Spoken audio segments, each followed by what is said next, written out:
하나님의 말씀 받습니다. 하나님의 말씀 사도행전 28장 23절로 이하 31절까지의 말씀 한 절 한 절 교독하시고 마지막 절 함께 하도록 합니다. 그들이 날짜를 정하고 그가 유숙하는 집에 많이 오니 바울이 아침부터 저녁까지 강론하여 하나님의 나라를 증언하고 모세의 율법과 선지자의 말을 가지고 예수에 대하여 권하더라.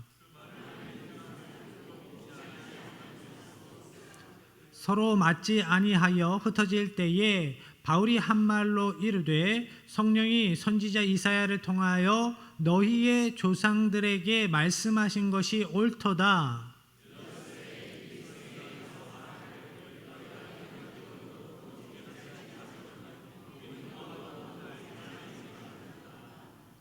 이 백성들의 마음이 우둔하여져서 그 귀로는 둔하게 듣고 그 눈은 감았으니 이는 눈으로 보고 귀로 듣고 마음으로 깨달아 돌아오면 내가 고쳐줄까 함이라 하였으니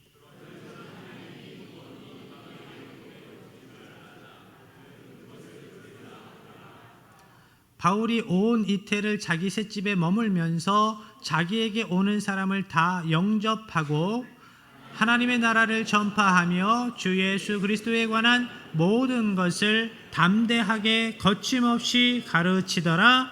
아멘. 바울이 드디어 로마로 들어갔습니다. 다른 지역에서 마찬가지로 거기에서 예수님의 십자가 복음을 증거합니다. 그렇지만 여전히 세상적인 바울의 신분은 미결수입니다. 죄수의 신분입니다. 23절의 말씀입니다. 그들이 날짜를 정하고 그가 유숙하는 집에 많이 오니 바울이 아침부터 저녁까지 강론하여 하나님의 나라를 증언하고 모세의 율법과 선지자의 말을 가지고 예수에 대하여 권하더라. 아멘. 바울은 재판을 앞두고 미결수의 신분으로 있지만 바울이 있는 곳에 많은 사람들이 찾아왔습니다. 그가 유숙하는 집이라고 되어 있는데 황제 앞에서 재판받기 전에 기다리기 위해서 로마 정부에서 지정해 놓은 숙소입니다. 거기에 로마 병사들이 최소 2명 이상 상주하면서 바울을 감시하는 겁니다.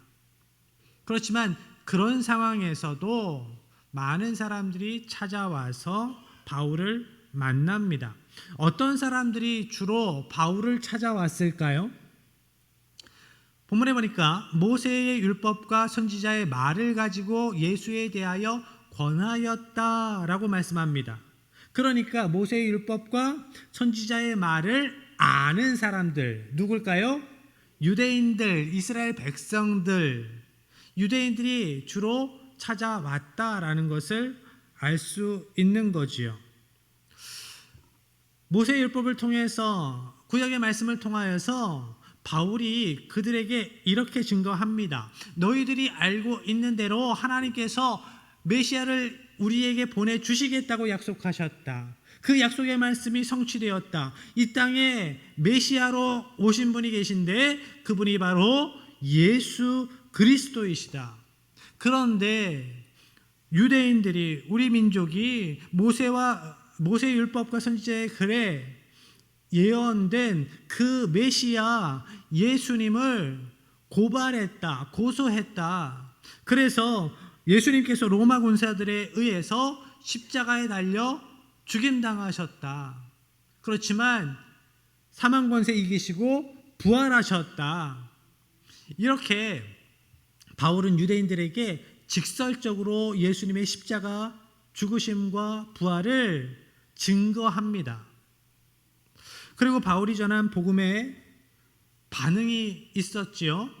반응이 극명하게 갈립니다. 어떤 사람들은 믿고 어떤 사람들은 안 믿었습니다. 바울이 전하는 복음을 듣고 어떤 이들은 믿고 어떤 이들은 믿지 않았다. 바울은 복음에 등 돌리고 돌아가는 사람들을 향해서 이렇게 이야기를 합니다. 25절로 27절입니다. 서로 맞지 아니하여 흩어질 때에 바울이 한 말로 이르되 성령이 선지자 이사야를 통하여 너희 조상들에게 말씀하신 것이 옳도다. 일러스되 이 백성에게 가서 말하기를 너희가 듣기는 들어도 도무지 깨닫지 못하며 보기는 보아도 도무지 알지 못하는도다. 이 백성들의 마음이 우둔하여져서 그 귀로는 둔하게 듣고 그 눈은 감았으니 이는 눈으로 보고 귀로 듣고 마음으로 깨달아 돌아오면 내가 고쳐줄까 함이라 하였으니.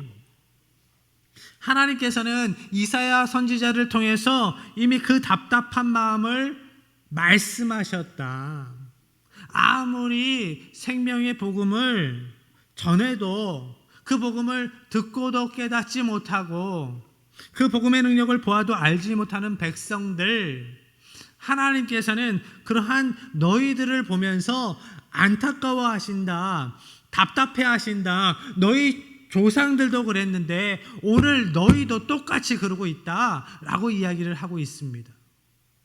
그리고 바울은 그럼에도 불구하고 끝내 복음에 등 돌리고 세상으로 나아가는 그 사람들을 향해서 이렇게 선포합니다. 28절의 말씀입니다. 그런즉 하나님의 이 구원이 이방인에게로 보내어진 줄 알라. 그들은 그것을 들으리라 하더라. 하나님의 이 구원, 이 예수님의 십자가 생명의 복음이 이제 너희가 받아들이지 않았기 때문에 이방인에게로 간다. 너희들이 구원과 하나님의 나라와 상관없다 생각했던 그들이 복음을 듣고 구원받을 것이다. 구원받는 이방인들이 이제 많을 것이다. 이렇게 선포를 합니다. 30절 31절의 말씀입니다. 바울이 온 이태를 자기 셋집에 머물면서 자기에게 오는 사람을 다 영접하고 하나님의 나라를 전파하며 주 예수 그리스도에 관한 모든 것을 담대하게 거침없이 가르치더라. 아멘. 바울이 온 이태를 자기 셋집에 머물면서 무슨 의미일까요? 로마 황제에게 재판을 받아야 하는데 로마 황제가 한가로울까요? 바쁠까요? 바쁩니다. 얼마나 많은 공무가 있었겠습니까? 그 많은 사람들, 그 엄청난 나라 안에 재판을 해달라고 하는 사람들이 얼마나 많을 것이고 외교 문제가 얼마나 많을 것이고 그래서 기다려야 했습니다. 황제 앞에 서기까지 2년을 기다렸던 겁니다. 2년. 그 2년 동안 바울은 자기 셋집에 오는 사람들을 마다하지 않고 다 영접했다라고 말씀합니다. 영접했다라는 것은 단순히 환영했다라는 의미를 넘어서 다 인정하고 받아들였다라는 뜻이 있습니다. 무엇을 인정하고 누구를 받아들였다라는 말씀일까요? 이방인들입니다. 방금 전에 이야기한 대로 이방인들, 하층민들, 노예들 할 것 없이 바울에게 찾아와 예수님의 십자가 복음을 듣기 원하는 모든 이들에게 그 생명의 말씀을 전하였다라는 것이죠. 바울이 그들을 다 영접하고 하나님 나라 예수님의 십자가 복음을 담대하게 거침없이 가르쳤다라는 말씀으로 사도행전은 우리가 가지고 있는 사도행전 말씀은 끝맺음합니다. 그런데 이 끝맺음이 이상합니다. 사도행전은 서신의 형태로 시작했습니다. 그러면 서신의 형태로 마무리도 되어야 합니다. 그게 정석이에요. 그동안 잘 계셨지요? 건강하시지요? 인사말로 시작됐으면 다시 만날 때까지 건강하세요. 다시 만나기를 기대합니다. 이렇게 끝내야 하는데 바울이 사역하는 이야기로 끝이 납니다. 이후에 바울이 로마 황제 앞에서 재판받는 이야기도 없고요. 바울이 순교당하는 이야기도 없습니다. 누가는 예수님의 십자가 죽으심과 부활에 대해 기록하면서 누가복음을 끝맺었습니다. 그렇지만 사도행전은 바울의 죽음으로 끝을 맺지 않습니다. 열린 결말이지요. 왜 열린 결말로 사도행전을 마무리하는 걸까요? 첫 번째 이유, 그것은 사도행전의 주인공이 바울이 아니기 때문입니다. 사도행전은 바울이라는 뛰어난 인물에 집중하지 않습니다. 예수님의 십자가 복음, 그 복음이 어떻게 확장되어 세상 가운데 퍼져나가는가를 기록하고 있습니다. 우리가 구원받음에 있어서도 사역에 있어서도 이것을 기억해야 합니다. 이 모든 선한 사역 가운데 핵심은 사람이 아닙니다. 하나님이십니다. 예수님이세요. 예수님의 십자가 복음입니다. 많은 사람들이 다양한 과정을 통해서 예수님을 믿게 되지요. 어떤 분들은 친한 친구의 전도를 받아서, 어떤 분들은 스스로 성경책을 읽다가, 어떤 분들은 이렇게 이야기를 해요. 제가 청년 때 연애하고 싶어서 교회 나갔습니다. 그러다가 예수님 믿게 되었습니다. 예수님을 인격적으로 만나고 제가 예수님을 믿게 되었습니다. 다양한 과정 가운데에 예수님을 믿게 되었는데 어떤 분들은 그 과정들이 우연이라고 이야기를 합니다. 여러분, 우연은 없습니다. 하나님의 섭리만이 있습니다. 하나님께서 그 영혼을 사랑하셔서 여러 가지 방법으로 말씀하셨습니다. 부르셨습니다. 그 심령에 찾아가셔서 그 마음 문을, 그 심령의 문을 두드리셨습니다. 하나님께서 우리를 긍휼히 여기셔서 우리를 먼저 사랑하여 주시고 우리를 부르셨습니다. 그래서 우리가 예수 믿게 되었습니다. 우리 안에 생명이 없었기 때문에 우리가 먼저 스스로 생명의 근원이신 하나님을 찾아갈 그러한 지혜가, 그러한 지식이, 그러한 능력이 없었습니다. 주님께서 우리에게 먼저 찾아와 주신 겁니다. 이것을 선제 은총이라고 해요. 하나님의 은혜가 먼저입니다. 하나님의 귀하신 섭리 가운데 하나님께서 우리를 부르셨습니다. 어떤 사람이 구원받았다 할 때 그것은 그 사람의 선한 노력이나 양심, 탁월한 지식 때문이 아닙니다. 어떤 사람이 말을 잘해서가 아닙니다. 하나님께서 하신 겁니다. 하나님께서, 이것이 복음의 능력입니다. 그 복음을 듣게 하시고 믿어지게 하신, 깨닫게 하신 하나님의 능력입니다. 그리고 두 번째로, 누가가 열린 결말로 사도행전을 마무리하는 이유는 우리가 이제 사도행전을 이어서 살아가야 하기 때문입니다. 그래서 닫지 않았습니다. 여러분, 오늘 사도행전의 마지막 장면을 영화라고 생각하면서 상상해 보겠습니다. 바울이 로마에서 죄수의 몸으로 가택연금 상태로 찾아오는 사람들에게 예수님의 십자가 복음을 전하는, 열심히 복음을 증거하는 그 모습으로 영화가 끝이 나면서 엔딩 크레딧이 올라갑니다. 엔딩 크레딧에는 어떠한 내용이 담겨 있지요? 감독이 누군지, 연출이 누군지, 그것을 투자한 사람들이 누군지, 거기에서 활동한 배우들의 이름도 들어가고요, 음향 감독 이름도 들어가고요. 그래서 쭉 엔딩 크레딧이 올라가는데, 시리즈로 나오는 영화들은 그 엔딩 크레딧 안에 다음에 개봉하게 될 영화에 복선이 담겨 있습니다. 스타워즈, 누구나 잘 아는 영화지요. 많은 사람들이 사랑하는 그 영화, 좋아하는 그 영화에도 이런 복선이 있습니다. 특히 아소카 엔딩에 보면, 엔딩 크레딧에 보면 따라라단 딴따라란 하면서 쭉 나오면서 지도가 나와요. 우주의 행성 지도가 나오는데 그 지도가 다음 화의 주인공들이 활동하게 되는 무대예요. 사도행전은 그것을 이야기하는 거예요. 끝이 아니다. 이어진다. 하나님의 사람들을 통해서, 믿음의 백성들을 통해서, 복음의 사람들을 통해서 이 구원의 역사는, 성령님의 역사는 이어져 간다라고 이야기를 하는 것이고, 그 사도행전, 이어지는 사도행전 29장의 주인공은 누구다? 오늘 믿음으로 살아가는 여러분이다 라고 이야기를 하는 겁니다. 하나님의 백성들, 오늘 본문 마지막 장 이렇게 이야기를 해요. 여러분들이 이제 사도행전 29장을 이어 살아가야 합니다. 그러면 우리가 어떻게 사도행전 29장을 이어서 살아갈 수 있는가?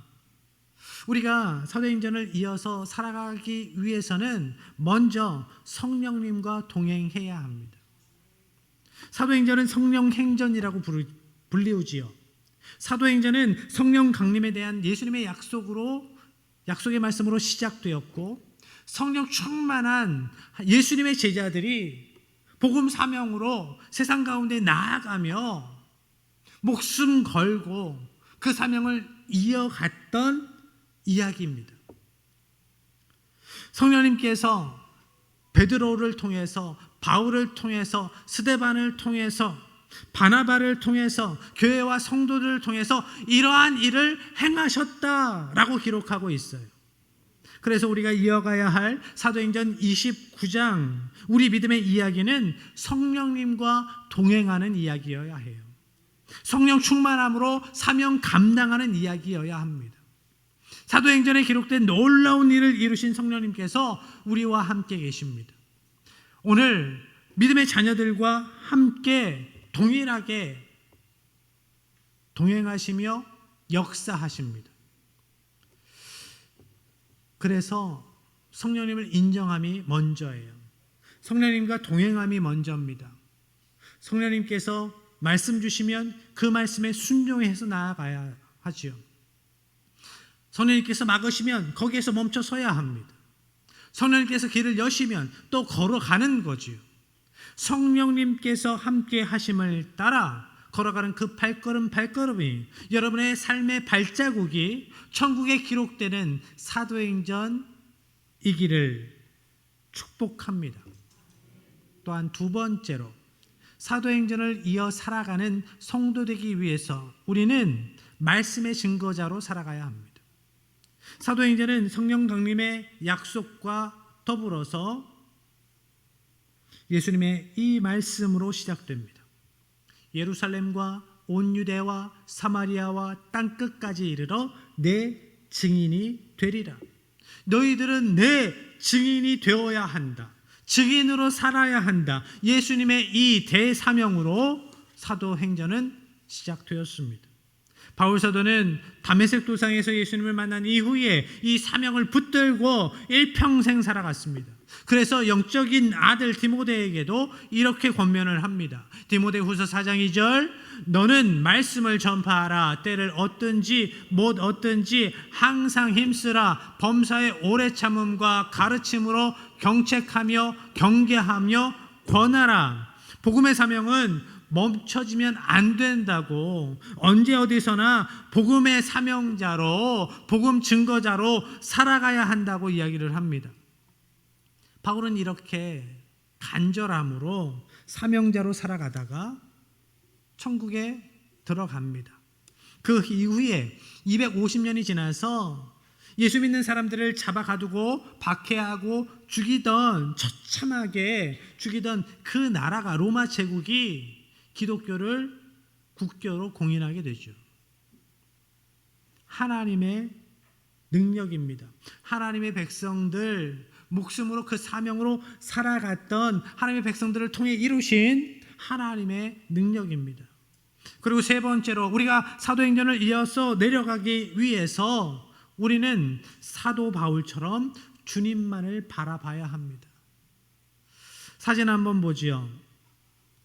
트레폰탄의 새 분수 교회, 바울 순교 기념교회에 있는 조형물입니다.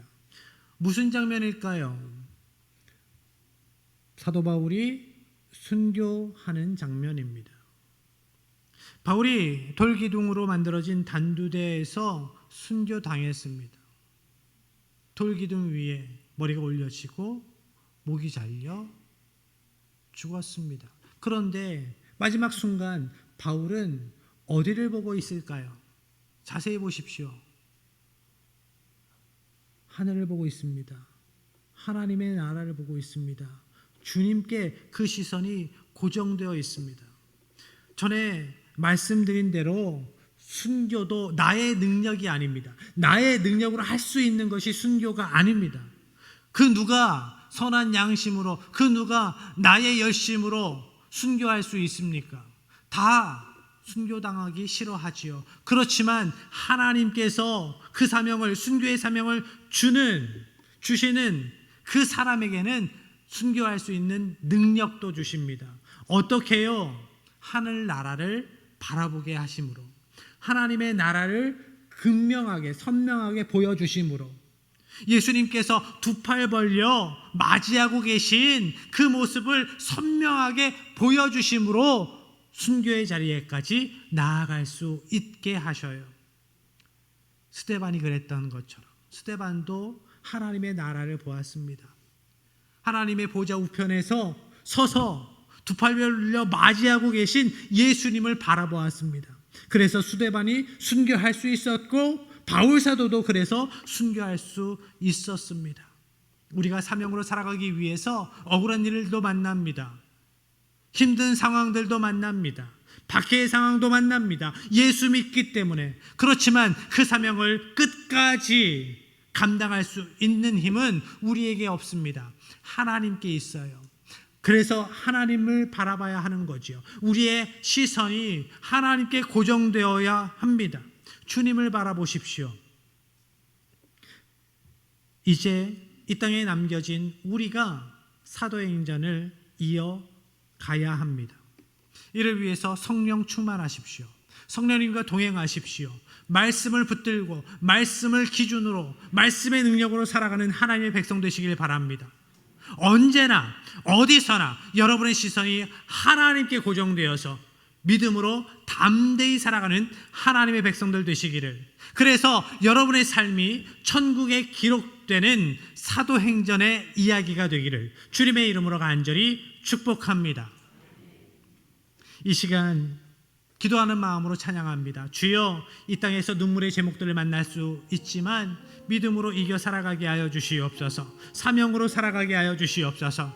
하나님의 나라를 바라보며 주님을 바라보며 굳건히 믿음으로 묵묵히 걸어가는 하나님의 백성들 되게 하여 주시옵소서. 우리의 발걸음을 주님께서 지켜주시고 아버지, 우리의 삶이 천국에 기록되는 귀한 인생, 사도행전의 한 구절이 되게 하여 주시옵소서. 이러한 간절함을 담아서 우리가 찬양하겠습니다.